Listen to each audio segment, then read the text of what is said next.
অসমে UCC bill pass. Uttarakhand গুজরাটের পর তৃতীয় রাজ্য। ধর্ম নির্বিশেষে অভিন্ন দেওয়ানি আইন।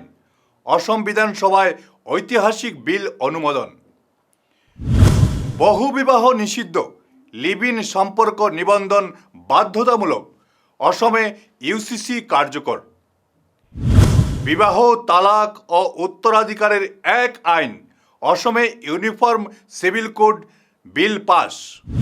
নমস্কার, আপনারা দেখছেন ঈশান বাংলা পয়েন্ট ব্ল্যাঙ্ক। আজ আপনাদের সামনে এমন একটা বিষয় তুলে ধরছি।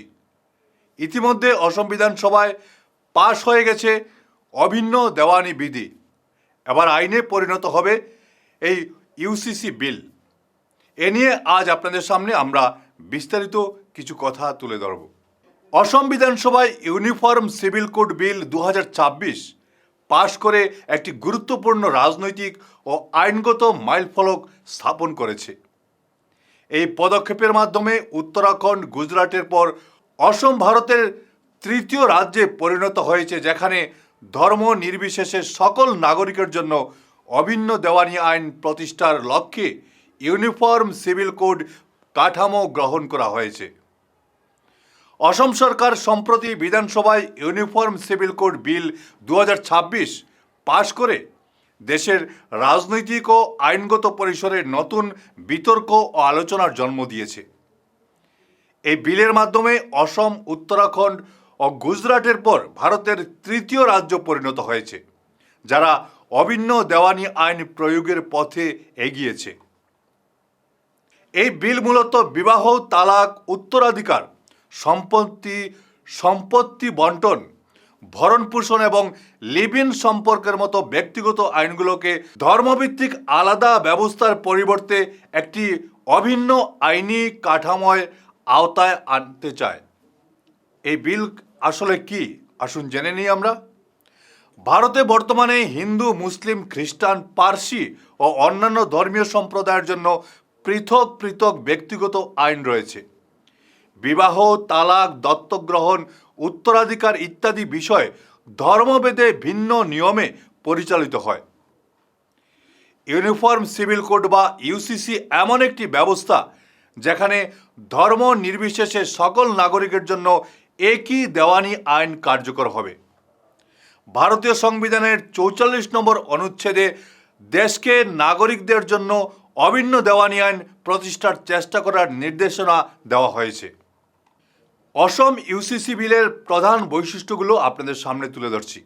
প্রথম হচ্ছে বহু বিবাহ নিষিদ্ধ। বিলের অন্যতম গুরুত্বপূর্ণ দিক হল বহু বিবাহ সম্পূর্ণভাবে নিষিদ্ধ করা। কোনো ব্যক্তি বৈধভাবে বিবাহিত থাকা অবস্থায় আরেকটি বিয়ে করতে পারবেন না, সাফ বলা হয়েছে এই আইনে। এই নিয়ম ভঙ্গ করলে কারাদণ্ড ও জরিমানার বিধান রাখা হয়েছে। সরকার বলছে এটি নারীদের অধিকার ও লিঙ্গ সমতা রক্ষার জন্য গুরুত্বপূর্ণ পদক্ষেপ। দ্বিতীয় হচ্ছে বিবাহ ও তালাক নিবন্ধন বাধ্যতামূলক। সব ধর্মের মানুষের মধ্যে বিবাহ ও তালাক নিবন্ধন বাধ্যতামূলক করা হয়েছে। এর ফলে ভবিষ্যতে আইনি জটিলতা, প্রতারণা ও উত্তরাধিকার সংক্রান্ত বিরোধ কমবে বলে সরকারের দাবি। তৃতীয় হচ্ছে লিভ ইন সম্পর্কের আইনি স্বীকৃতি। অসমে প্রথমবারের মতো লিভ ইন সম্পর্ককে আইনি কাঠামোর আওতায় আনা হয়েছে। যারা বিয়ে ছাড়াই একসঙ্গে বসবাস করবেন তাদের নির্দিষ্ট সময়ের মধ্যে সম্পর্ক নিবন্ধন করতে হবে। এই আইনের অধীনে লিভ ইন সম্পর্ক থেকে জন্ম নেওয়া সন্তান বৈধ হিসেবে স্বীকৃতি পাবে। পরিত্যক্ত সঙ্গী আদালতের মাধ্যমে ভরণপোষণ দাবি করতে পারবেন। অপ্রাপ্তবয়স্কদের লিভ ইন সম্পর্ক বৈধ হবে না। বিবাহিত ব্যক্তি নতুন লিভ ইন সম্পর্ক নিবন্ধন করতে পারবেন না। অভিন্ন উত্তরাধিকার আইন। বিল অনুযায়ী বিভিন্ন ধর্মের পৃথক উত্তরাধিকার আইনের পরিবর্তে একক উত্তরাধিকার কাঠামো গড়ে তোলার চেষ্টা করা হয়েছে। এতে স্ত্রী, সন্তান ও বাবা মাকে সমানভাবে আইনগত উত্তরাধিকারী হিসাবে স্বীকৃতি দেওয়ার প্রস্তাব রয়েছে।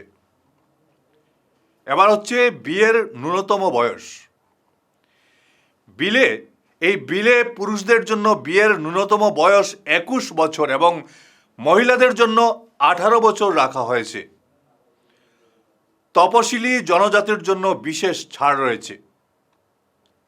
অসম সরকার জানিয়েছে, রাজ্যের তপশিলি জনজাতির ঐতিহ্য ও প্রথাগত সামাজিক ব্যবস্থাকে বিবেচনা করে তাদের এই আইনের আওতার বাইরে রাখা হয়েছে। এবারে দেখে নিন রাজনৈতিক প্রতিক্রিয়া এই বিল নিয়ে। মুখ্যমন্ত্রী হিমন্ত বিশ্ব শর্মা এই বিলকে ঐতিহাসিক সংস্কার বলে উল্লেখ করেছেন। তার মতে এই আইন নারীর অধিকার রক্ষা, সামাজিক ন্যায় বিচার প্রতিষ্ঠা এবং আধুনিক আইনি ব্যবস্থা গড়ে তুলতে সাহায্য করবে। অন্যদিকে বিরোধী দলগুলো অভিযোগ করেছে, এই বিলের কিছু বিষয় বিদ্যমান আইনেও রয়েছে এবং সরকার রাজনৈতিক উদ্দেশ্যে বিষয়টিকে ব্যবহার করছে। সংখ্যালঘু সম্প্রদায়ের ওপর এর প্রভাব নিয়েও উদ্বেগ প্রকাশ করা হয়েছে। অসমে ইউসিসি বিল পাশ হওয়াকে ভারতের অভিন্ন দেওয়ানি আইন নিয়ে চলমান জাতীয় বিতর্কে একটি বড় পদক্ষেপ হিসেবে দেখা হচ্ছে। সমর্থকদের মতে এই আইনের চোখে সকল নাগরিক সমান নীতিকে শক্তিশালী করবে। তবে সমালোচকদের মতে ভারতের বহুমাত্রিক ধর্মীয় ও সাংস্কৃতিক বৈচিত্র্যের মধ্যে পৃথক ব্যক্তিগত আইনও গুরুত্বপূর্ণ ঐতিহ্যের অংশ। আগামী দিনে এই আইন বাস্তবায়ন, আদালতে সম্ভাব্য চ্যালেঞ্জ এবং জনসাধারণের প্রতিক্রিয়া ভারতের অন্যান্য রাজ্যেও ইউসিসি নিয়ে ভবিষ্যৎ রাজনৈতিক আলোচনাকে প্রভাবিত করতে পারে। আজ এ পর্যন্তই। দেখতে থাকুন ঈশান বাংলা পয়েন্ট ব্ল্যাঙ্ক। নমস্কার।